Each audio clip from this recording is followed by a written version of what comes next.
Good morning, students. How are you all? I hope you all are fine and healthy. Today we will start our next chapter, which is handling and transport of injured. कि अगर कोई किसी भी situation में कोई injured patient आपको मिलता है या पर्सन, तो आप उसको कैसे तो हैंडल करोगे और कैसे ट्रांसपोर्ट करोगे. ठीक है. हैंडल करना मतलब उठाने से नहीं है. हैंडल मतलब आप उस सिचुएशन को कैसे हैंडल करोगे. ठीक है. कैसे फर्स्ट एड दोगे, एवरीथिंग. तो सबसे पहले introduction of chapter. Transporting of injured person is one of the major responsibilities and aims of first aid treatment. किसी भी घायल व्यक्ति अगर आपको मिलता है, उसको ट्रांसपोर्ट करना मतलब उसको हॉस्पिटल तक ले जाना भी एक रिस्पॉन्सिबिलिटी होती है उसकी. फर्स्ट एड ट्रीटमेंट उसको दे रहा होता है. Casualty, as we all know, happen as a reason of some accident और नेचुरल डिज़ास्टर. ठीक है. किसी भी रीज़न से इंजर्ड हो सकते हैं पर्सन, चाहे कोई उनके साथ दुर्घटना घट जाए या फिर प्राकृतिक विपदा आ जाए.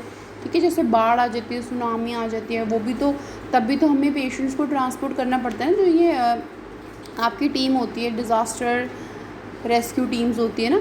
तो in this chapter we will study various method of handling and transporting the injured person. इस चैप्टर के अंदर हम अलग अलग तरीके पढ़ेंगे कैसे आप उस सिचुएशन को हैंडल कर सकते हो और इंजर्ड घायल व्यक्ति को ट्रांसपोर्ट कर सकते हो एम्बुलेंस तक या फिर हॉस्पिटल तक. तो सबसे पहले आता है CPR. बेटा CPR एक टेक्निक होती है, आपने मूवीज़ में या फिर हॉस्पिटल्स में देखी होगी. पेशेंट के चेस्ट को बहुत तेज प्रेस किया जाता है. ठीक है. उसे बोलते हैं CPR. CPR stand for cardio pulmonary resuscitation. CPR का मतलब होता है कार्डियो पल्मोनरी रिसस्किटेशन. मतलब कार्डियो मतलब दिल, पल्मोनरी मतलब फेफड़े और रिसस्किटेशन मतलब बचाना. क्या होता है कि जो पेशेंट का दिल है वो धड़कना बंद कर देता है, जिसकी वजह से ब्लड का सर्कुलेशन रुक जाता है. और अगर बेटा आपका बेसिकली CPR इसलिए दिया जाता है क्योंकि अगर आपके ब्रेन को एक सेकंड के लिए भी ऑक्सीजन ना मिले तो आपका ब्रेन डेड हो जाता है. इसलिए CPR यानी कार्डियो पल्मोनरी रिसस्किटेशन दिया जाता है. एक तरह से बोला जाता है आर्टिफिशियली आपके हार्ट को बीट करवाया जाता है. ठीक है. ये जो आपका हार्ट है वो एक पंपिंग ऑर्गन है.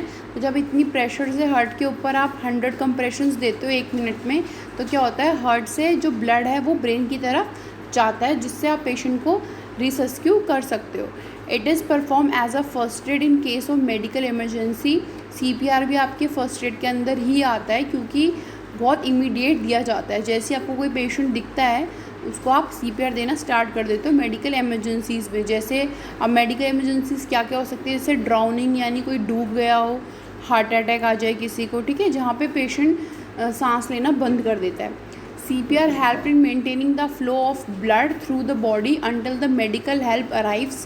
जैसा कि अभी मैंने बताया, CPR की हेल्प से आप पेशेंट के ब्लड को फ्लो कराते रहते हो, ऑक्सीजनेटेड ब्लड को, क्योंकि बॉडी की ब्रेन की हर सेल को ऑक्सीजन चाहिए होता है. तो जब तक मेडिकल फैसिलिटीज़ आती हैं तब तक आपको पेशेंट को लाइव रखना होता है, इसलिए आप CPR देते हो. अदरवाइज़ क्या होगा, सपोज़ 2 आवर्स तक भी उसको मेडिकल फैसिलिटीज़ नहीं मिली तो इतने में तो उसका ब्रेन डेड हो जाएगा. In the absence of flow oxygenated blood, the body parts stop working and the person may die within 8 to 10 minutes. अगर ब्लड नहीं मिलेगा बॉडी के पार्ट्स को तो पर्सन डाई हो जाएगा 8 से 10 मिनट में. CPR is known to increase the rate of survival by twice और थ्राइस. CPR से ऐसा माना जाता है कि रेट ऑफ सर्वाइवल CPR से दुगना और तिगुना हो जाता है अगर CPR दिया जाता है. The basic steps of CPR involve CAB. कुछ स्टेप्स होते हैं CPR के जिसको बोलते हैं CAB. C मतलब कंप्रेशंस, जो आप चेस्ट प्रेस करते हो, मतलब अपने हाथों से पेशेंट के हार्ट को या फिर चेस्ट को दबाते हो बहुत फास्टली. A मतलब एयरवे, उसका एयरवे एकदम क्लीन होना चाहिए, कोई भी चीज़ ऑब्स्ट्रक्ट नहीं होनी चाहिए उसके माउथ के अंदर. और B है ब्रीदिंग. अगर वो ब्रीथ नहीं करता तो आपको उसको mouth to mouth artificially breathing देनी पड़ती है. ठीक है. उसके बाद बात कर लेते हैं condition for CPR. First of all check the environment before starting the CPR. सबसे पहले आपको उसका इन्वायरमेंट देखना है. इन्वायरमेंट देखने का मतलब ये, अगर वो एकदम रोड पे है, ट्रैफिक जैम लग रहा है, वहाँ पे CPR स्टार्ट नहीं करोगे. पहले उसको उठा के एक शांत जगह पे लाओगे जहाँ पे क्राउड ना हो. ठीक है. क्राउड कभी भी नहीं होना चाहिए इंजर्ड पर्सन के आसपास, पर यूजुअली हो जाता है. ठीक है.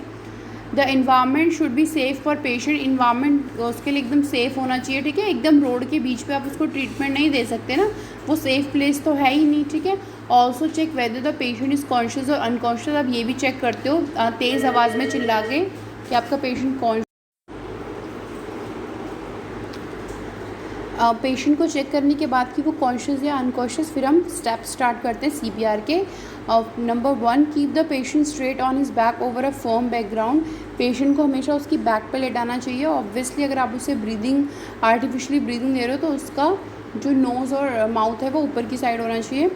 Second step, sit on your knees such as you are close to patient neck and shoulder.